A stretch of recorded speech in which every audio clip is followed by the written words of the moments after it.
Fala, meus amores, mais um episódio aqui do Vai Lá e Faz Cash, e agora um papo muito sério e muito importante, gente. Vocês me acompanham há algum tempo, sabem que eu passei por vários processos e já falei abertamente aqui com vocês que eu faço terapia e passei por várias transformações de mentalidade psicológicas ao longo dos últimos anos. E hoje a gente vai trazer alguns assuntos muito importantes e interessantes na visão da nossa psicóloga aqui, Débora Nunes, uma pessoa incrível que a gente conheceu aqui em Fortaleza, e vamos trazer um papo que é pouco abordado, né, dentro do cenário da saúde mental.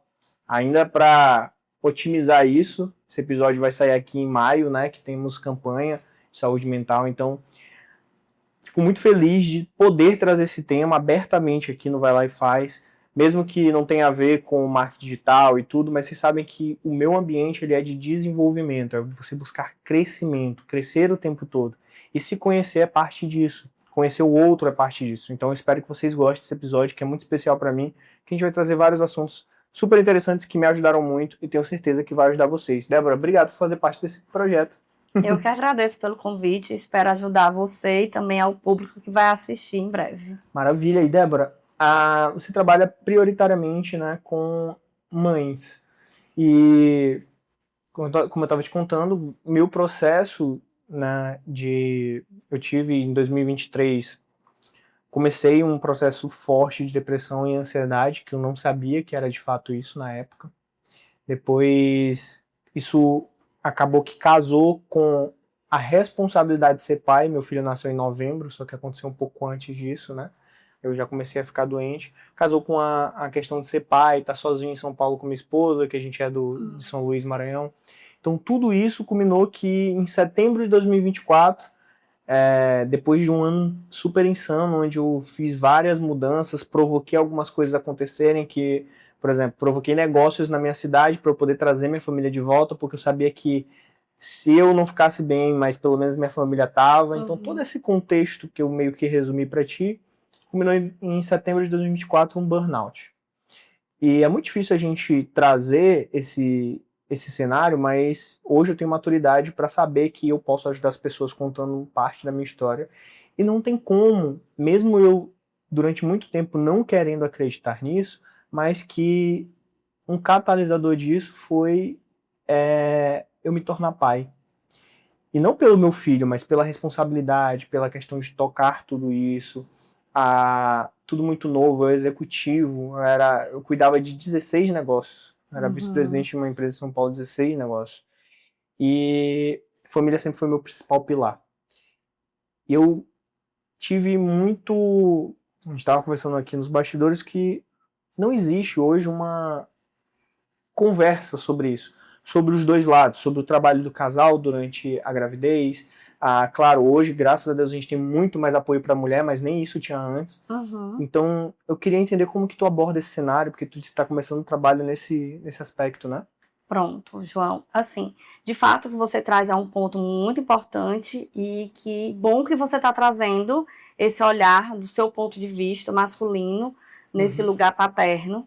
E, de fato, é pouco falado sobre a parentalidade, essa construção da participação do pai no sentido do processo da construção dele parental, né? E quando você está falando desse lugar que desencadeou após esse momento, é porque, assim como na mulher, ela, quando vivencia o puerpério, a chegada do bebê, esse processo de transformação, que muitos já se é falado, para o homem também acontece esse mesmo movimento. Então, que você já tinha de predisposição pelos estresses, por tudo que você estava vivendo, a pressão, quando você foi vivenciar a sua paternidade, aquilo exacerbou. Então, é como se a gente dissesse que na sua história tinha uma predisposição para aumentar a probabilidade de entrar no quadro depressivo, ou no caso seu, um burnout, né? Se acentuou aí, né? E de fato realmente é pouco falado.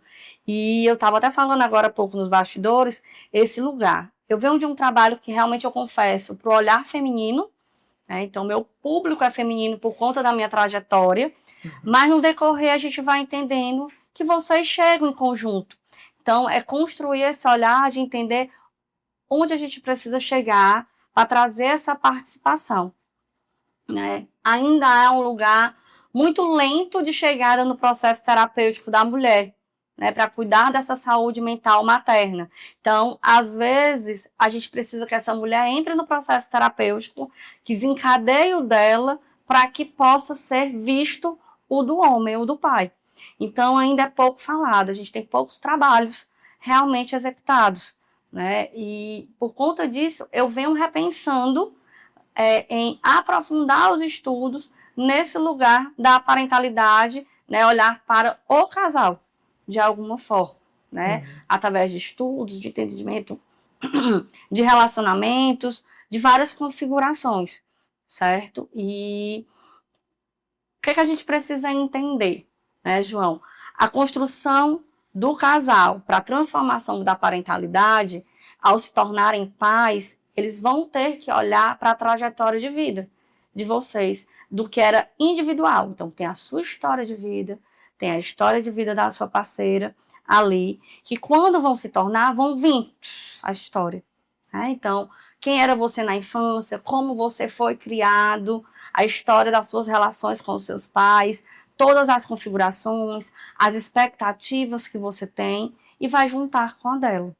E aí, nesse processo, vocês vão ter que identificar qual vai ser agora a configuração de vocês diante daquele cuidado daquele bebê, daquele ser que vocês estão agora responsáveis por processo de desenvolvimento. Então, construir essa transição, né, e ao mesmo tempo se deparar com o cuidado do bebê é o grande choque. E você também passa pelas mesmas mudanças, de certa forma, né, diferente da mulher, porque tem toda mudança no corpo físico, por carregar o bebê, mas também tem processos que estão ali que a gente diz que é do campo do invisível, né? No homem está lá, ele vai sentindo o processo de conexão, ele vai se identificando, ele vai se aproximando, e ali, às vezes, ele nem capta, muitas vezes, né? Às vezes é na chegada, no pós-parto, então vai depender muito, mas o fenômeno da mudança também está acontecendo com vocês. A gente está falando de uma nova vida, né? Então, quando de fato é um relacionamento que se espera, que tudo. Era o grande sonho da minha vida formar família. Eu fui perceber isso, que quando a gente está na nossa carreira ali, né? A gente sempre está imaginando, beleza, qual é a clareza que eu tenho de futuro, para onde que eu quero ir. Eu via que tudo que eu construía era focado em ter uma família, em ter conforto, segurança, estabilidade. E aí, quando isso chegou, por mais que eu já estivesse mais preparado do que a maioria do Brasil, não 100%, mas falando de forma mais preparada financeiramente, com uma carreira estável, etc. Aquilo me deu me deu uma travada, assim, que eu dormia e acordava pensando nisso. E aí, acho que isso culminou para todas essas questões acontecerem. E foi muito difícil o processo depois, também para minha esposa, onde a gente passou 4 meses depois que meu filho nasceu, ainda em São Paulo, sozinhos, eu trabalhando durante o dia, ela cuidando do bebê, e a gente sabe o quanto essa fase é difícil, às vezes para o homem é difícil entender, e às vezes para a mulher é difícil entender, porque a gente também tem que prover pela casa. Então, são milhares de coisas que a gente cansa nessas relações interpessoais, e a gente tem dificuldade de entender como entra uma terapia nesses momentos, como que entra o teu trabalho, psicólogo, quais são as metodologias utilizadas. Eu tenho muita curiosidade para isso, porque eu estudo um pouco de neuromarketing, neurociência, adoro estudar cérebro, sobre o cérebro, né, sobre o comportamento humano, na verdade.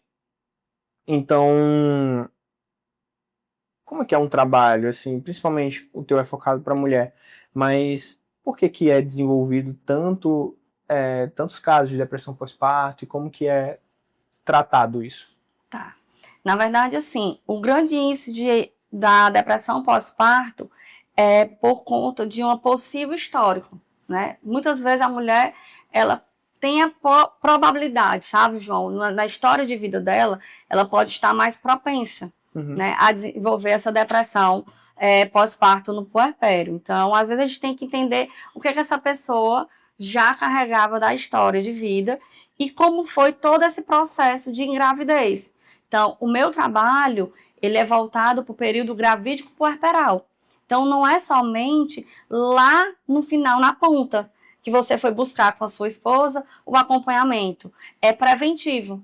Então, ele tem um trabalho, a psicologia perinatal, ela trabalha com um trabalho psicoeducativo, sabe? Um processo que antecede, até mesmo antes mesmo de engravidar.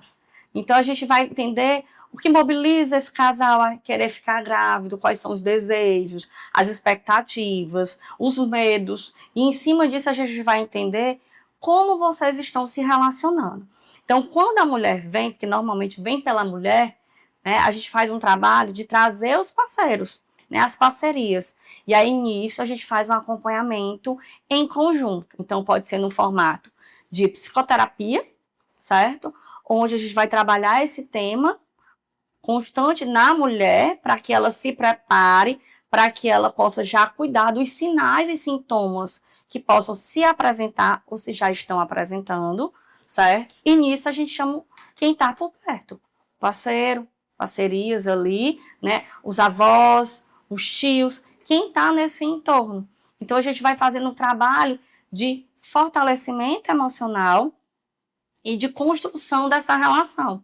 Então, a psicologia perinatal, ela vai fazer com que esse casal transite desse lugar de casal para parentalidade, onde duas pessoas agora estão juntas em prol do desenvolvimento de um bebê. Então, não somente no puerpério ou passando no puerpério, já no diagnóstico. A gente também trabalha antes. E também podemos trabalhar com o trabalho que se tem, que é o pré-natal psicológico. Não sei se você já ouviu falar. É um trabalho que a gente executa durante todo o período gravídico puerperal, onde a gente faz vários acompanhamentos de informação, de orientação terapêutica também, para cuidar dos aspectos emocionais. Então, a gente vai abordar todos esses temas. Como é que é um pai grávido, né? Como é que é essa mulher grávida, quais são as emoções que estão ali, quais são os temas, a gente vai conversar sobre sexualidade, a chegada do bebê, como construir essa relação do casal com o bebê, né? Porque vocês não vão perder esse momento. A construção da individualidade, porque as configurações são normalmente o quê?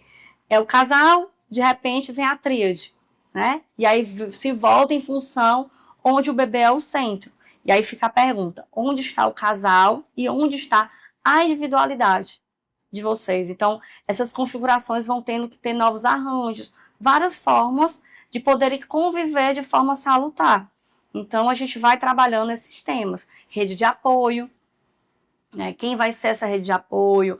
Preparação para o parto, o que se pode se esperar no puerpério? Então, quando a gente vai cuidando desses temas e vai percebendo, a gente vai identificando onde está a ansiedade, como está o nível de estresse, será que ele está exacerbado? Porque assim, a ansiedade e o estresse, ele vai aumentar. Acredito que você deve ter percebido o nível, né? A taxa aumentou. Ela é provavelmente isso acontecer, natural, né? Mas ela tem um limite. Ela pode ir até certo ponto. Então, a gente faz uma avaliação para saber se isso está a níveis adequados, se a gente faz encaminhamentos para a psiquiatria, para fazer já a intervenção, se for o caso de medicação. Então, a gente vai cuidando desses aspectos. Então, a psicologia perinatal, ela entra muito nesse aspecto preventivo, que é pouco falado. Muitas vezes a gente vem para o pós, né? Tem um conceito de autoterapia, vou dizer assim, que eu trouxe para mim. Eu falo de vez em quando em alguns vídeos meus, que me ajudou muito nessa fase. Que eu percebia, eu digo que a gente tem 3 pilares, que são os papéis que a gente exerce, nossos papéis ativos, né? Nosso eixo interno, que aí vem espiritualidade, autoconhecimento, etc. E os ambientes e tribos que a gente pertence. Então, tudo isso influencia em nós. E a ideia dos papéis foi principal e, assim, foi uma das das maiores viradas de chave, assim, que eu consegui chegar, que era o seguinte: o meu grande problema sempre foi colocar os papéis no lugar errado. Então, eu não posso esquecer que, beleza, eu tenho um papel de executivo, dono de negócio, eu tenho um papel de criador de conteúdo, eu tenho um papel de marido, de pai, de filho, de amigo, e ao longo da vida a gente vai desequilibrando esses papéis. Só que o segredo não é tentar ficar em equilíbrio em tudo. O segredo é você saber em qual papel você está naquele momento. Então, transitar entre os papéis, exato.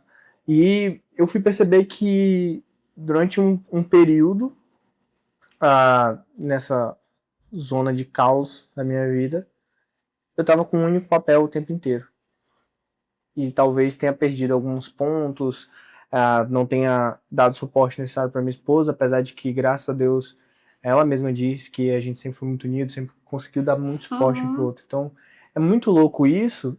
E tu falando desses tipos de abordagem, eu comecei a pesquisar e ver sobre essas diferentes abordagens, porque o cérebro humano é uma das coisas mais complexas que existem, né? E eu queria entender de uma forma da psicologia de forma geral, mas claro, depois aprofundando pro teu tema, como é que tu define qual abordagem utilizar? Explica algumas abordagens pra gente. Conseguiria trazer uma ideia dessa?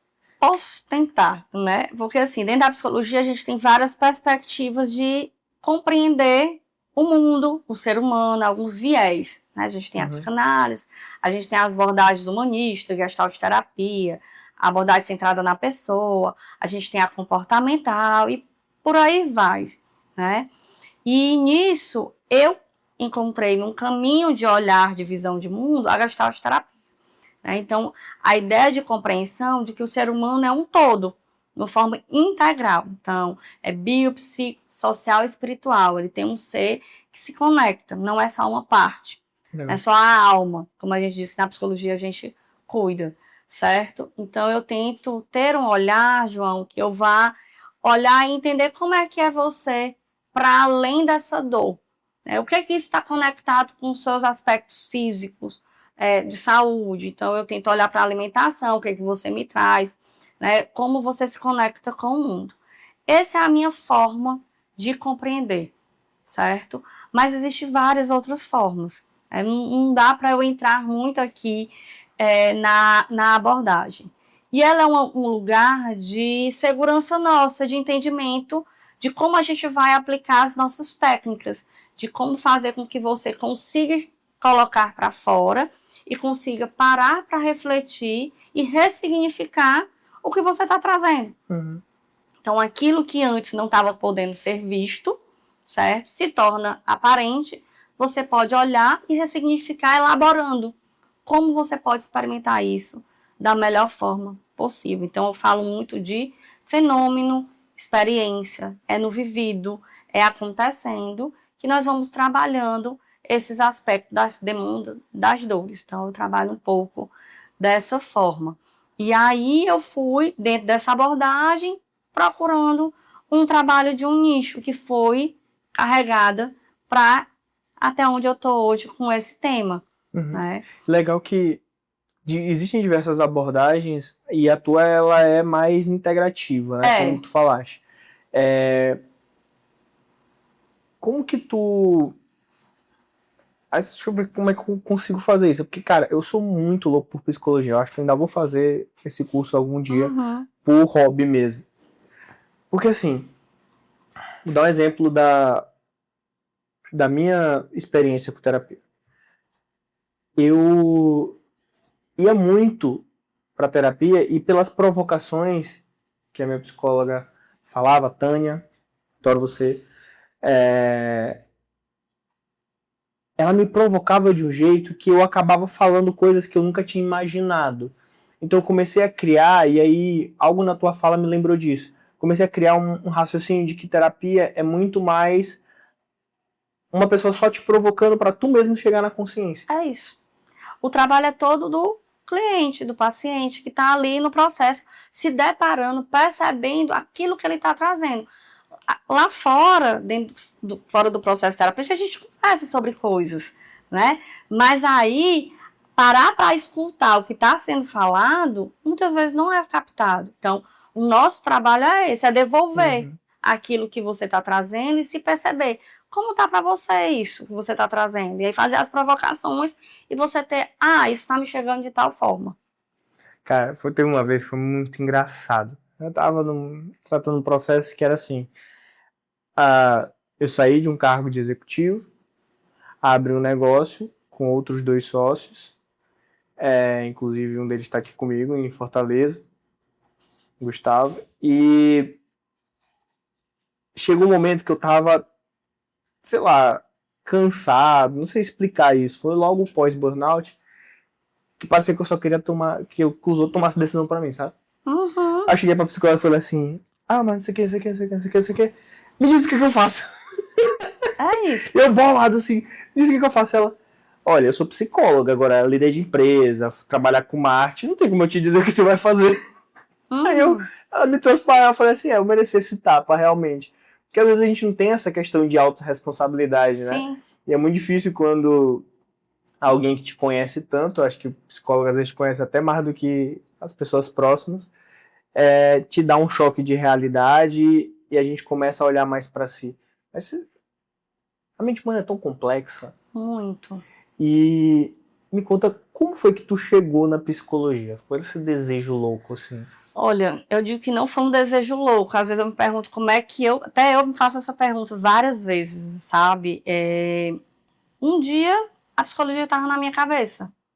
Então, eu acho que a minha história de vida me fez caminhar e encontrar como caminho, de entender. Eu era muito observadora na época, eu ainda estava ali pelo ensino médio, e o nome psicologia veio. Até então eu não ia por esse viés, eu ia para a área das exatas, sabe? E um dia eu entendi que eu gostava de escutar histórias, mas eu não entendia nada da psicologia. Eu só conhecia Freud de nome, mas nada. Mas aquilo ficava no meu pensamento. E aí eu entrei, depois de 5 anos de terminar o ensino médio, demorei um tempo, e eu digo que eu entrei na melhor época da minha vida. Porque eu estava preparada para lidar com o conteúdo que a psicologia traz. Porque ela é muito densa, ela é muito complexa. Estudar o ser humano é muito complexo. E na época eu precisava dessa maturidade. E aí entrei, fui entendendo e fui me identificando. E fui entendendo que eu gostava de querer atender criança. E fui caminhando para esse lugar da psicoterapia infantil. Me formei, só que no caminho eu cruzei com outras áreas de atuação, fui para a área de políticas públicas, trabalhei com dependência química, estagiei em escola, e assim fui fazendo o meu caminho. E quando eu vi, eu já estava na psicologia, apaixonada, sabe? E hoje eu não me vejo fazendo outra coisa. E tu falou uma coisa interessante, que tu estava preparada para estudar isso. E uma das coisas que mais eu me pergunto, acho que é pela minha personalidade também. Também escuto muitas pessoas, a gente lida com muita coisa do dia a dia, mas nem se compara. Como é que tu faz, Débora, para que... Como é que eu posso explicar isso? Você escuta problemas o tempo todo, escuta pessoas, situações assim inimagináveis, que nós somos seres humanos, você é um ser humano, como é que você não absorve aquilo? Porque eu imagino, cara, eu acho que eu não conseguiria ser psicólogo, eu queria estudar psicologia, é diferente de ser psicólogo. Sim, com total diferença. Porque eu com certeza seria uma esponja de absorver todos os problemas de todo mundo e não é capaz de eu chorar junto contigo, né? Não, e a gente às vezes até chora, viu, João? A gente se emociona também em alguns processos, sabe? A gente sente, não tem como. Como você falou, nós somos seres humanos. Existem algumas questões. Primeiro, a técnica que a gente vai aperfeiçoando com o tempo. Dentro da nossa abordagem, a gente vai vendo essa técnica, certo? Processo de terapia e supervisão. Então, existe um tripé dentro da psicologia que precisamos estar sempre em constante autoconhecimento. Então, por isso que a gente recebe, mas aprende também a separar, se distanciar, levar para os lugares onde precisa, se é uma técnica, alguma forma de trabalho, é para supervisão, se é alguma história que me tocou e acordou a minha história, é no meu processo de terapia. Então, a gente vai manejando dessa forma. Precisamos estar. Não tem como. Mas tu tem algum ritual, assim, de limpeza? Tenho. Eu tenho rituais de respiração, tenho rituais de banho, quando eu chego em casa. Então, por exemplo, às vezes eu tomo banho no escuro, com a luz para diminuir os estímulos. Às vezes no carro, no trânsito, eu fecho janela, desligo o som, alguns barulhos que ficam, porque a minha mente está sobrecarregada com muita informação. E a escrita. Então, quando eu passo os casos também para o papel e que eu coloco despejo ali, também é uma forma de liberar essas coisas que foram absorvidas. Massa. E são todos processos que os terapeutas indicam para os seus pacientes. Então, é muito legal ver. Sempre tive essa curiosidade. Vou até perguntar para minha terapeuta depois como é que ela faz. Porque é legal esses rituais, você entender e trazer mais humano às pessoas. Sabe uma coisa que... Espero que ela não assista esse vídeo. Mas uma coisa que sempre me... Como é que eu posso dizer? Não sei se não me aproximou muito, mas eu tinha muita curiosidade e vontade de perguntar coisas da terapeuta, certo? Tipo assim, como tu chegou nisso? Como tu... Tipo, eu tô falando contigo. Porque aqui tu não tá me atendendo, mas aí eu tô te conhecendo, então parece que aproxima mais. Não sei se é porque a gente chama lá em São Luís de maroca, né? É muito bisbilhoteiro, de ficar... Curioso, caçando conversa. Então, assim, e é muito legal essa pergunta desses rituais, porque, por exemplo, eu até escrevi uma newsletter um tempo atrás, eu escrevi uma newsletter no Substack, não sei se tu conhece, uma rede social maravilhosa, que ela é de textos mais profundos, mais longos, inclusive, para o teu nicho seria fantástico. Eu conheço, acho que o Testículos, acho que é assim, não sei se é esse o nome, que também é de texto que você coloca, cursos que coloca lá, escritas. Ela é tipo uma newsletter. O Substack, ela tá crescendo bastante. Depois eu te mostro nos bastidores. E aí eu escrevi sobre um conceito que eu criei, que é PTC, que é pausa de troca de consciência. E aí, do ano passado pra cá, foi engraçado que pela primeira vez eu botei assistente pra mim e pros meus sócios. A gente contratou uma assistente. E ela olhava minha gente assim, 15 minutos, PTC. O que é PTC? Falei, cara, como eu trabalho com estratégia de diversos clientes, diversos nichos diferentes, e o tempo todo mudando, modificando, eu preciso ter pausas para eu trocar a consciência e dar uma respirada. E tudo que tu falou é basicamente o que eu faço. Eu gosto muito de tomar banho no escuro. Aí já faz parte mais da minha higiene do sono, que é legal, que eu aprendi com a minha psicóloga. Mas escrita, colocar para fora, escrever, às vezes eu gravo áudio e transcrevo. Então, para tirar da cabeça, porque a cabeça ela foi feita para ter ideia, não foi para armazenar coisas, né? Então, é muito louco isso. Então, assim, trazer essa ideia de download mental, acho que quem trouxe foi no livro GTD, se eu não me engano. Essa ideia de download mental eu acho muito importante, isso me ajudou muito. Porque a mente ansiosa é isso, né? O tempo todo cheia, carregada e puxando.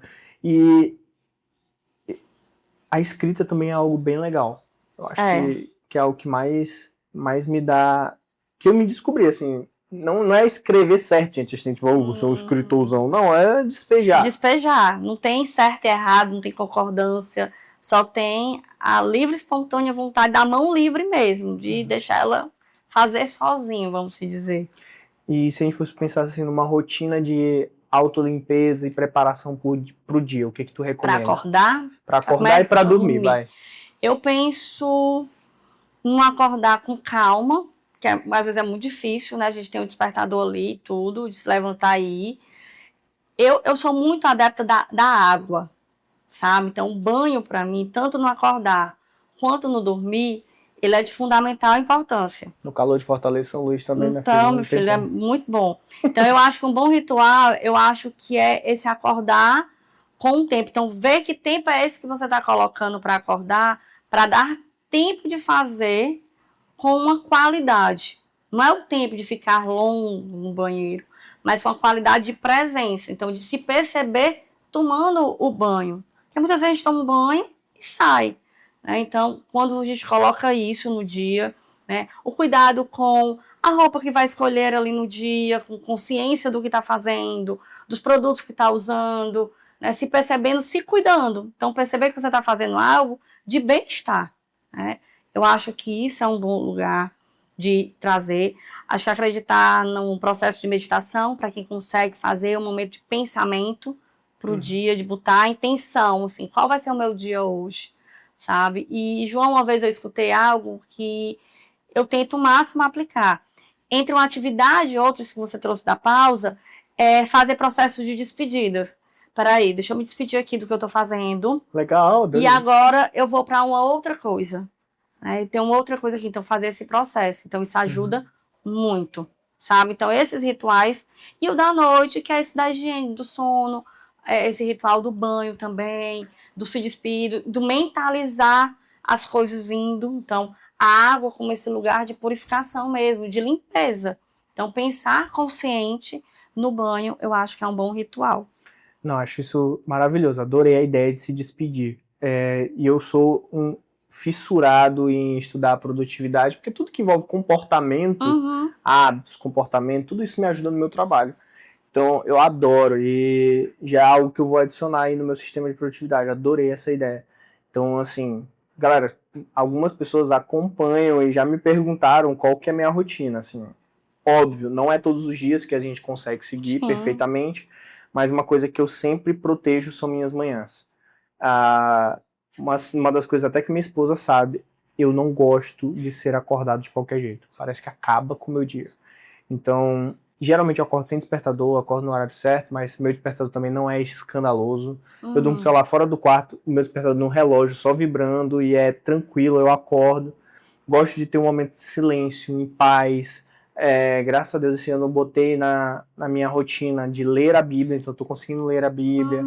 Uma coisa também que eu tô fazendo, que tá me ajudando muito, eu vi num vídeo do YouTube do rapaz falando sobre autocontrole. E aí ele trazia um conceito japonês, que os japoneses eles têm muito cuidado com vou trazer para uma linguagem mais simples, os desejos da carne. Então, por exemplo, eles nunca comem tudo do prato, mesmo que aquilo esteja maravilhoso, mas puramente por autocontrole. Isso ficou na minha cabeça. Eu fiquei pensando, cara, às vezes eu acordo morrendo de fome. Mas deixa eu fazer um jejum.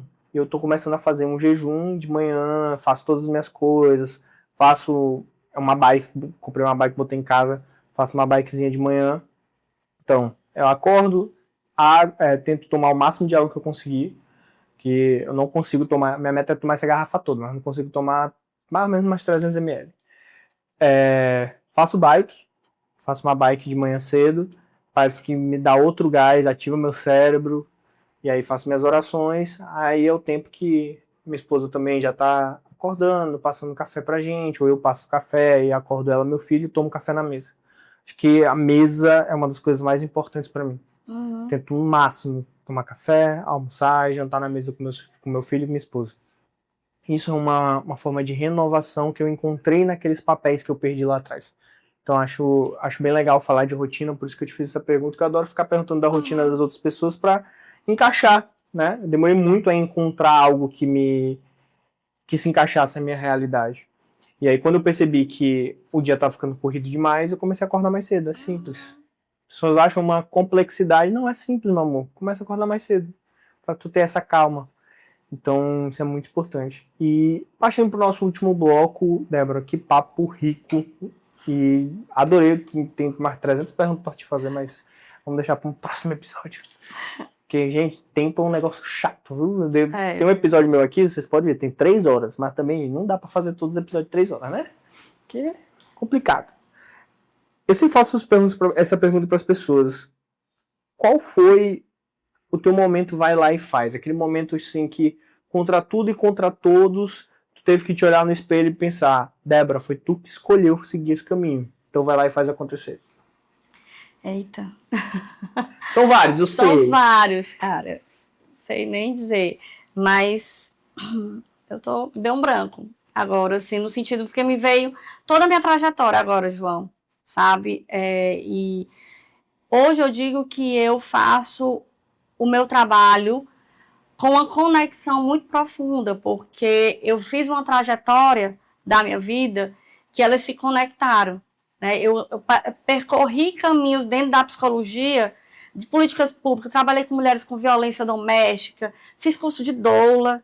Né? Então, antes de eu entrar na psicologia perinatal, eu fiz o curso de doula, fui para assistência ao parto, fiz o curso aqui na Mãe do Corpo, para entender. E aí, quando eu fui ver, hoje toda a minha trajetória é conectada em prol de atender principalmente as mulheres com seus entornos, né, com quem está ali ao redor dela, vivendo esse processo de desenvolvimento de um outro ser. Então, o meu trabalho hoje é fortalecer mulheres que possam estar bem emocionalmente a tal ponto para conseguir desenvolver bem seus filhos, né? Isso dentro do processo da perinatalidade. Claro que as mulheres, elas não se resumem a somente isso. Então, o feminino, o ser mulher, me atravessa de várias formas, sabe? Então, saber das lutas das mulheres, das conquistas delas, que elas possam conquistar seus sonhos, suas autonomias, suas independências financeiras, quebrar ciclos de relacionamentos. Então, tudo isso que envolve o feminino é onde eu quero estar. Então, eu fiz todo um caminho hoje para estar fortalecida com a minha história de vida, para também receber outras mulheres no meu consultório, para que eu possa, no processo dela, apoiá-las, acolhê-las, transformá-las e ajudá-las no próprio processo de ressignificação. Então tu vai lá e faz todo dia? É todo dia. Porque eu estou no lugar e olhando o tempo todo com esse olhar cuidadoso e crítico para o bem-estar das mulheres. Até porque empatia não é só se colocar no lugar do outro, mas às vezes é entender que a dor às vezes é o melhor para ele se transformar, né? E muito bom. É isso. E como é que a gente faz para te achar nas redes sociais? Fala aí. Pronto, meu perfil no Instagram é Débora Nunes PSI, né? Débora Nunes PSI. Tô no Instagram, ainda pouco no YouTube, no TikTok. Gostei. Tô tentando. Tem o TikTok também com o mesmo nome. Tem o meu telefone, posso dar? Claro, capaz. DDD 85, né? 98867-8033. Atendo aqui na Mãe do Corpo, junto com as meninas em parceria, tá? Também atendo num município aqui próximo, no Eusébio, e em um prédio comercial, em outro espaço também aqui em Fortaleza. Legal. Gente, então sigam, mandem mensagem. Primeira vez que alguém dá número aqui, então cuidado aí com... Daqui a pouco tá tentando trocar de número se esse episódio fazer muito sucesso. Mas vamos lá. Gente, foi um papo bem profundo, bem diferente que eu trouxe para vocês aqui. Talvez um dos episódios que eu mais expus um pouco da realidade que eu passei, que eu vivi, mas foi muito rico. Te agradeço, Débora, por aceitar o convite. Foi muito enriquecedor. E, galera, espero que a gente tenha agregado para vocês de alguma forma. Sempre eu digo para vocês, vai lá e faz acontecer, porque a vida é essa, a gente tem que viver, não é isso? Então, fiquem com Deus e até a próxima. Toda hora eu invento um encerramento diferente, né?